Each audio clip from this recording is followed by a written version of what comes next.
बरेली के फरीदपुर पुलिस ने आईपीएल मैचों में ऑनलाइन सट्टा लगाने और लगवाने के एक आरोपी को गिरफ्तार कर उसके कब्जे से नकदी, आईफोन, नेपाली सिम समेत कई संदिग्ध दस्तावेज बरामद किए हैं। पुलिस ने आरोपी के खिलाफ विभिन्न धाराओं में मुकदमा दर्ज कर न्यायालय में पेश करने की कार्यवाही शुरू कर दी है। पुलिस के अनुसार वरिष्ठ पुलिस अधीक्षक के निर्देश पर चलाए जा रहे अपराधियों की गिरफ्तारी के अभियान के तहत थाना फरीदपुर पुलिस गश्त पर थी। इसी दौरान मुखबिर से सूचना मिली कि रोडवेज बस स्टैंड के पास कुछ लोग आईपीएल मैच हार जीत की बाजी लगाकर ऑनलाइन सट्टा चला रहे हैं। सूचना पर पहुंची पुलिस टीम ने मौके पर दबिश दी। पुलिस को देखकर 3 आरोपी अंधेरे का फायदा उठाकर भाग गए, जबकि एक युवक मौके से पकड़ लिया गया। पूछताछ में उसने अपना नाम मोमिंद्र बताया है। तलाशी के दौरान आरोपी के कब्जे से 10,000 रुपए नगद, एक iPhone, Nepali mobile SIM card, 6 ATM card, 5 bank passbook, 3 chequebook, 2 आधार कार्ड और 2 कूट रचित पैन कार्ड भी बरामद किए गए हैं। पुलिस ने बताया कि आरोपी के खिलाफ थाना फरीदपुर में मुकदमा दर्ज कराया गया है। साथ ही फरार आरोपियों की तलाश जारी है। पूछताछ में आरोपी ने स्वीकार किया कि वह लंबे समय से आईपीएल मैचों में ऑनलाइन सट्टा लगाने का काम कर रहा था। उसने बताया कि इस धंधे में जल्दी पैसा मिलने के कारण उसे इसकी लत लग गई थी। आरोपी पर पहले भी सट्टेबाजी और मारपीट के मामले दर्ज बताए गए हैं। कार्रवाई करने वाली पुलिस टीम में प्रभारी निरीक्षक राधेश्याम समेत कई पुलिसकर्मी शामिल रहे।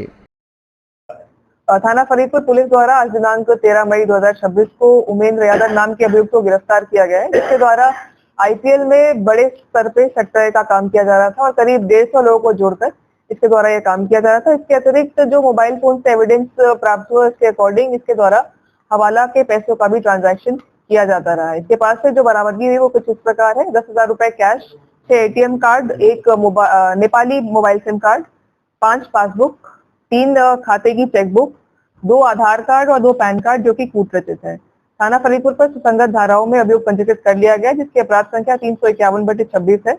इसके अतिरिक्त 2 अन्य लोग हैं जिसका संलिप्तता इसने अपने बयानों में दर्ज बताई है, जिनके नाम दिनेश और चीनी है।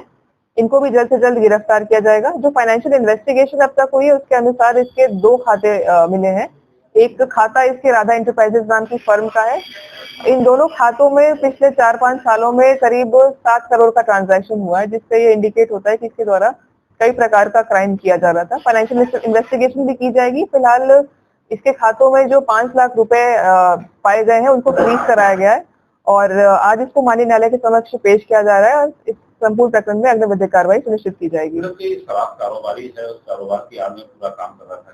अभी तक की गई जानकारी के अनुसार करीब 10 से 12 ऐसी दुकानें हैं जो इसके नाम पे हैं, कंपोजिट शॉप्स है और अन्य भी संपत्ति इसने अर्जित की है क्राइम से।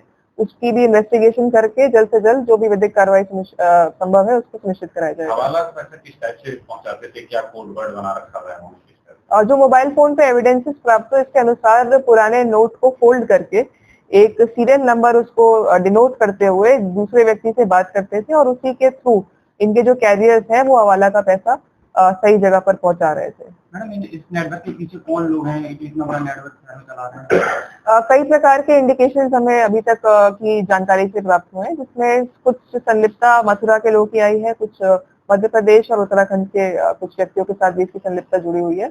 इस संबंध में विवेचना के तहत और जानकारी प्राप्त होगी, आप सभी से साझा की जाएगी। नेपाल का सिम मिला है तो कहीं ना कहीं नेपाल में जाके लोगों से बातचीत करता था। संभव है, नेपाल का सिम मिलना इंडिकेट करता है कि कुछ ना कुछ वहां से इसका लिंक जुड़ रहा है और इस संबंध में भी हम लोग और जानकारी प्राप्त करेंगे।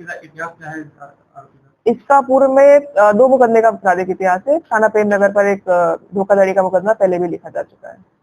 आईपीएल में किस तरीके से सेवानी करते थे और अब तक कितना बड़ा लेन-देन? जो प्रतिदिन का अकाउंट स्टेटमेंट है वो इंडिकेट करता है कि एक दिन में करीब 100 से अधिक ट्रांजैक्शन हो रहे हैं और लगातार आईपीएल का सीजन चल रहा है तो उनके द्वारा सट्टा लगाया जा रहा है। इसके माध्यम से जितने लोग जुड़े हुए थे वो इसको पैसा देते थे। जो प्रॉफिट होता था उसका 20% मार्जिन इसको प्राप्त होता था और अन्य जो पैसे हैं अगर हारते थे तो उसका भी कुछ परसेंटेज ही अपने पास रखता था।